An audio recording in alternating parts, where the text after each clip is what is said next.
ሩታና አቤል ተገናኝተዋል። እንግዲህ ይሄ አስመሳይ የሆነ ሰው ሩትዬ ግን ማለት ነው በእንደዚህ አይነት ዲስሪስፔክት በተሞላ መልኩ ከሚያወራሽ ይልቅ ባጠሪው ይመረጥ ነበረ የምር።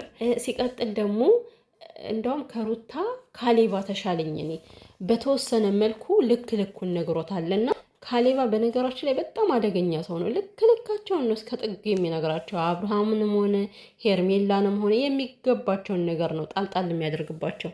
ሰላም ሰላም ቤተሰብ እንዴት ናችሁልኝ? ደህና ናችሁ? ሁሉ አማን፣ ሁሉ ሰላም፣ ሰላማችሁ ይብዛልኝ ቤተሰብ። እንግዲህ ሩታና አቤል ተጠያይቀዋል ማለት ጥያቄው ተቃራኒ የሆነ ነው። በእርግጥ ሩታ ይሄን ጥያቄ አሁን አይደለም መጠየቅ የነበረባት፣ ነገር ግን እሷ የምትጠይቀው ሌላ ነው፣ እሱ የሚመልሰው አራባና ቆቦ። ዛሬ ደግሞ በየቤቱ አራባና ቆቦ የሆነ ጥያቄ ነበር የሚመልሱትና በጣም ያሳዝናል። እና ይሄ በቅድሚያ እንግዲህ ይሄ አቤል የሚባል ሽንታም ሩታ እንደዛ ብዙ ነገር አሳልፈናል፣ እኔ እንደዛች ብዬ ስለተናገርኩ እንዴት በእኔ ላይ ተቀየርክ ስትለው አንቺ ባልሽን ቀሳጥበሻል፣ ከጠላቱ ፊት ቪዲዮ ቀርጸሻል፣ ገለመል ያልተጠየቀውን እዚህ ጋር አብርሃም አይደለም የተነሳው አንተ ነህ። በዛን ያክል ለምንድን ነው የተቀየርከው ነው የተባልከው አይደለ? ስለ ቪዲዮ ከመጣ ደግሞ ሩታን በሰዓቱ እኮ የፈለገ ብንወዳትም ስትሰራ እኛ ዝም አንላትም፣ ተናግረናል። በተቻለ መጠን ያለንን ሀሳብ ሁሉ ሩታ ልክ አይደለሽም እንደዚህ አይደረግም ብለን ተናግረናል። እና አስሬ በዛ ጥፋቷ እየተናገራችኋት ኑሩ ብለህ ከሆነ ተሳስተሃል።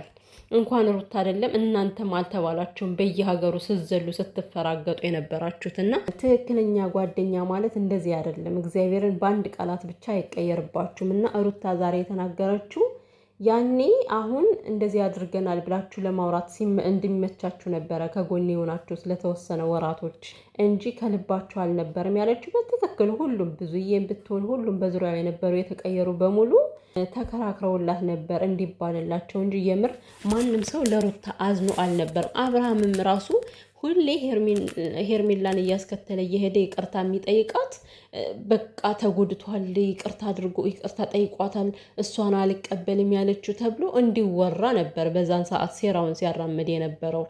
እውነት በንጹህ ልቡ በትክክለኛ ልቡ የምርም አምኖበት ተመልሶ ሄርሜላን ሳያስከትል ሄዶ ይቅርታ ቢላት ይቅርታ ታደርግለት ነበር። ግን ያን ነገር አይፈልገውም። ሞር በቃ ሰው ከሩታ ላይ ጫና እንዲያደርግ ነበር የተደረገው። ግን ደግሞ እናንተ እንዳስባችሁት አይደለም። የፈለገ ሩታ ብታጠፋ ከሚጠላት ይልቅ የሚወዳት ሰው ግን ብዙ ነው። ከምር በእጥፍ የሚወዳት ሰው ብዙ ነው። እና ጥፋቷንም እየነገራት የሚያልፍ ወዳጅ ነው ያላት በዚህ አጋጣሚ። እና ሩቲ ደግሞ ማለት ነው ይህ ጥያቄ ዛሬ መጠየቅ ልክ አይደለም ያልኩበት ምክንያቱም ጊዜ ነበረ። አሁን በዛ ሰዓት እንኳን አይደለም እርጉዙና ቀርቶ ከወለደች በኋላ ራሱ ማለት ነው የማንም መፈንጫ ነበረች በሰዓቱ። አብርሽ ከሀገር ከሄርሜላ ጋር መዞሩ ሳያንስ ከቤቷ ሄደው ሄርሜላ ሳትቀር ከቤቷ ሰተት ብላ ሄዳ ባልሽን ለኔ ተይልኝ ብላ የተናገረች ሰው ናት። በዛ ሰዓት ግን ምንም አልፈጠርሽም ሩቲ ማለት ነው። በእርግጥ ያልፈጠረችበት ምክንያት ምንድን ነው? እልክ ይዟት ነው።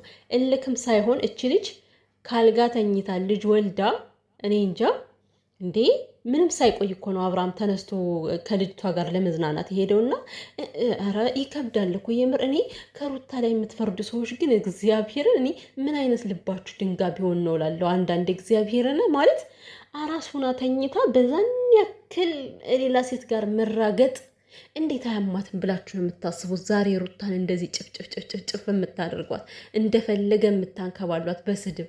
በእርግጥ የእናንተ ስድብ አይጠላትም እና እስኪ የነበረችበትን ስሜት ለአንድ ቀን እንኳን እናንተ በዛ ቦታ አትቆሙም። ከምሬ ነው። ይሄ ሁሉ ነገር ከእናንተ ላይ ቢፈጠር አራስ ልጅ ይዛ ካልጋ ተኝታ የባሏን ቪዲዮ በየቦታው ሲንከራተት ከሴት ጋር እንደፈለገ ሲንቦራጨቅ ማየት ማለት በጣም ህመም ነው፣ ህመም። እና ምን ለማለት ፈልጌ ነው ይሄን ያነሳሁት? ያንን ነገር ያላደረገችው ይሄን ጥያቄ በዛ ሰዓት አቤልን ያልጠየቀችበት ምክንያት እልክ ተያይዛ ነው ከአብርሃም ጋር ልቧ ስለደማ ብቻ በቃ እኔ ለምን እከራከራለሁ፣ እሱ በሚያጠፋው ነገር እራሱ ከፈለገ ተመልሶ ይምጣ፣ ነገሮችን ያስተካክል፣ ቤቴ ልጄ ካለ እሱ ያስተካክል ብላ ትታው ነው እንጂ ይሄ ጥያቄ ያን ነበር ሩታ ማድረግ የነበረብሽ። ወይ ጨከን ብለሽ ፊርማውን ሳታስፈርሚ በዛን ሰዓት ሙሉ መብት ነበረሽ በአብርሃም ላይ እንደፈለግሽ የመከራከር እንደፈለግሽ የመረጋገጥ መብት ነበረሽ እቺ ሄርሜላ የምትባል ሴትዮም ደግሞ አፈር ድሜ ማብላት ትቼ ነበር በሰዓቱ ማለት ነው። ለምን 80 ሺህ አልወረደም ገና አልተፋታችሁም ነበር።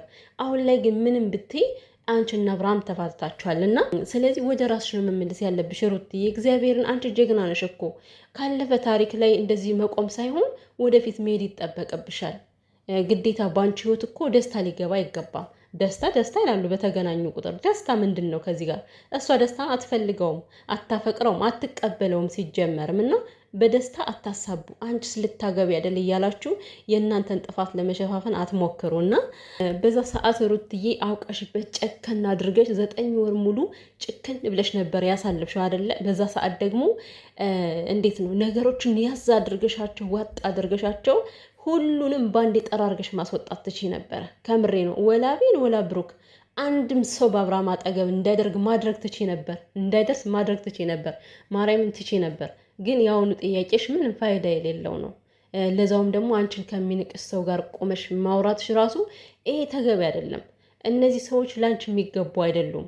የምር ያንቺን መልካምነት እነሱ የሚገባቸው አይደሉም። በአንቺ ላይ በጣም ብዙ ነገር ነው የፈጸሙት። ከእናት አባት ቤት ሳይቀር መጥተው አንቺን እንደፈለገ የተራገጡብሽ ሰዎች ናቸውና ስለዚህ በቃ እንዴት ነው ለነሱ የልብ ባሰጫቸው የተሻለ ነው። ከዚህ በኋላ ቁርጥ ብለሽ ወይ ወደ ራስሽ ተመለሽ። በእርግጥ በየቦታው እየሄደች ሰላማቸውን የምትነሳቸው ነገር ይገባቸዋል እኮ። እንደነዚህ አይነት ሰዎች ሰላም ስለማያስፈልጋቸው የምሬን ነው፣ ሰላም ስለማያስፈልጋቸው በየቦታው ሄዶ ሰላማቸው ምስቅልቅል ማለቱ ልክ ነው። በሩታ አስተሳሰብ ልክ ነው። ለምን እሷን ብዙ መከራዋን አይታ ነው ከዚህ የደረሰችው። ግን ደግሞ ይበቃል። በቀል በበቀል እስከ መቼ ሩቲ? ለአንቺ ፈጣሪ ነው የሚበቀልልሽ። እመኚኝ፣ እግዚአብሔር ይበቀልልሻል። ከምሬ ነው። ምናልባት ጊዜ ይዘገያል እንጂ በአንቺ ላይ እየተረማመዱ በሙሉ እንዲቆሙ አይሄዱም፣ ቆሙ አይሄዱም። የሰው ልጅ ተሰባሪ ነው። እነሱ ምን እንደሚገጥማቸው አያውቁም። በጣም ብዙ ነገሮችን አሁን ድረስ እየፈጠሩ ነው ያሉት። ግን እመኚኝ፣ አንቺ ከተረጋጋሽ ልብሽን ወደ ፈጣሪ ጣል ካደረሽ ከመለሹ የምር የደረሰብሽን በደል ለፈጣሪሽ ብቻ ንገሪው እስኪ ቁጭ ብለሽ። ከዛ ታያለሽ የሚፈጠረው ማለት ነው። እና በቃ ከዚህ በኋላ መረጋጋት ነው የሚጠበቅብሽ ሩትዬ።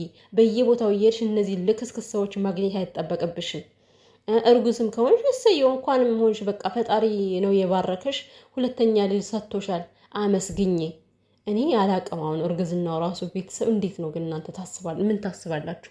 የሩታ እርግዝና እውነት ነው ውሸት ነው የሚለውን አሁን ግራ ገብት ብሎኛል። በቃ ቢያንስ እስኪ 3 ወር 4 ወር እስከሚሆነው ድረስ እናውቃለን። ሆዷ ይወጣል ነው አላቅም ቤተሰብ ነው ከሆነ ይሁን እንግዲህ። ሩታ እንደው በየቦታው ሄዳን የሚባልም ስክት እያለ አንቺ የምትወርጅበትን ነገር ባያደርግ ደስ ይለኛል። እኔ አላቅም።